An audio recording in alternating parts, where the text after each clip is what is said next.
Be sure to lay wide streets planted with shady trees, every other of a quick growing variety. Be sure that there is plenty of space for lawns and gardens. Reserve large areas for football, hockey, and parks. Earmark areas for Hindu temples, Muslim mosques, and Christian churches.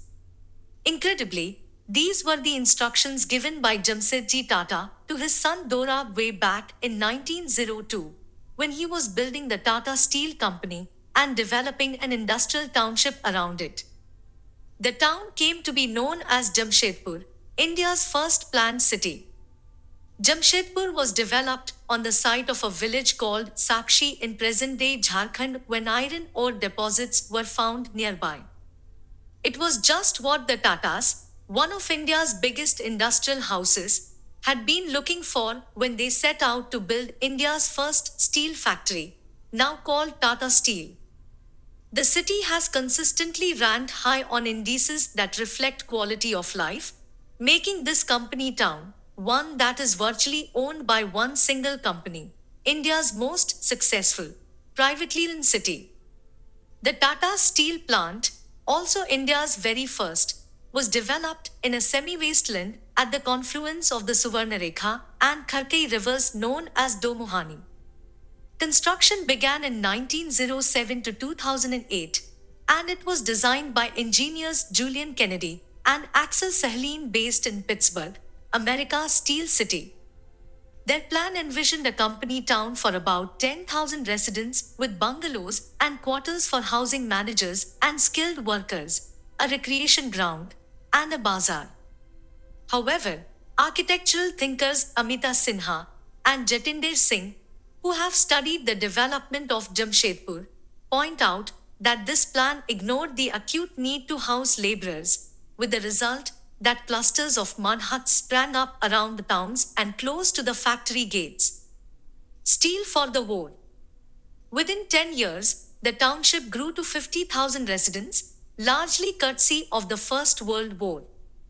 In 1919, the Governor General and Viceroy of India, Lord Chelmsford, said in a speech delivered at Sakshi, I can hardly imagine what we should have done during these 4 years if the Tata Company had not been able to gift us steel rails which have been provided for us, not only for Mesopotamia but for Egypt, Palestine, and East Africa, and I have come to express my thanks. The company had supplied 300,000 tons of steel to the Allied effort. In recognition of this, Lord Chelmsford renamed Sakshi Jamshedpur after its founder Jamsetji. The steel produced was also vital for building infrastructure and industry in India, from railways and bridges to factories and housing. To accommodate the growth, the company acquired 12,000 acres in addition to its earlier 3,000 acres of land. But the Tatas didn't let the expanding township get out of hand. After the war, Frederick Charles Temple, sanitary engineer for Orissa and Bihar, was appointed chief engineer of Jamshedpur to accommodate the growing population and plan for this growth. He brought in concepts of the then newly designed British city of Letchworth with an approach to environmental and community planning. Temple was influenced by how the earlier tribal settlements had made use of the topography in the construction of their huts. According to Sinha and Singh, to protect the riverfront from industrial pollution and town waste, and to preserve its scenic quality, Temple designed a low-level outer circle road with an intercepting sewer connected to the inner circle road by links. The drainage and sewage systems that were installed in this Indian town were ahead of their times. A compliment from Gandhi. In 1925, Mahatma Gandhi visited India's steel city in response to a special invitation from his close friend C.F. Andrews, who was at that time a labor leader in Jamshedpur. Andrews had sought Gandhi's guidance to resolve some labor issues. Gandhi was surprised to find progressive labor-oriented policies in the company like 8-hour workdays, medical leave, bonus and provident fund, and skill development programs. He remarked in his journal, This town owes a debt of gratitude to the courage of Jamsetji Tata. It was indeed a tribute to the Tatas, who realized early that the workers' physical and social infrastructure contributed to morale and thus productivity. In the 1930s, Major PGW Stokes, who had restored Quetta in present day Pakistan after the 1934 earthquake, came to refurbish Jamshedpur, where he focused on expanding housing. He was followed by Otto Königsberger, the German chief architect of Mysore, who converted Jamshedpur into a garden city. The advent of the Second World War further increased the demand for steel, leading to a surge in employment. The population of Jamshedpur was now about 1.5 lakh. Due to its importance to the Allies, Jamshedpur ran the risk of being the chief target of an Axis air raid in eastern India when Japan entered the China-Burma-India theatre of war. Several bomb shelters were thus built across Jamshedpur along with tar boilers to produce smoke screens during Japanese air raids. Tata factory hooters doubled as air raid sirens. Cosmopolitan character.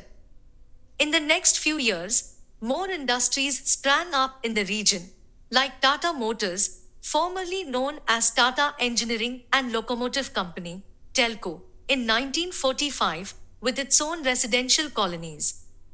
The best part about these colonies was not only the excellent civic amenities and the quality of life they offered, with schools, hospitals, clubs, and parks within them, but their cosmopolitan nature. A socio-economic survey in 1959 revealed that more than half the migrants who flocked to Jamshedpur for jobs with the Tatas were from outside the state.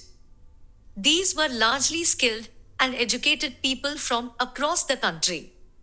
For these individuals and their small families, Jamshedpur and their neighbors became their whole world. Also, Jamshedpur is the only city in India with a population of more than 1 million that does not have a municipality. There have been moves to set one up, but it has been vetoed more than once in favor of the Tatas overseeing its administration. Due to how well it was planned and successfully it was run, Jamshedpur was one among 6 cities chosen in 2005 to participate in the UN Global Compact Cities Pilot Program, which addressed acute social, economic, and environmental issues in the urban context around the world. The idea was to come up with innovative solutions by working in partnership with government, business, academic organizations, and civil societies. The other 5 cities were Melbourne, Australia, Porto Alegre, Brazil, Tianjin, PRC, Nairobi, Kenya, and San Francisco, US. It's been quite an incredible journey from a semi-arid wasteland to holding its own as a model city in a country where quality of life comes at a premium. Clearly, politicians, bureaucrats, and other decision makers elsewhere in India have plenty to learn from India's steel city and its far-sighted founder who was way ahead of his time.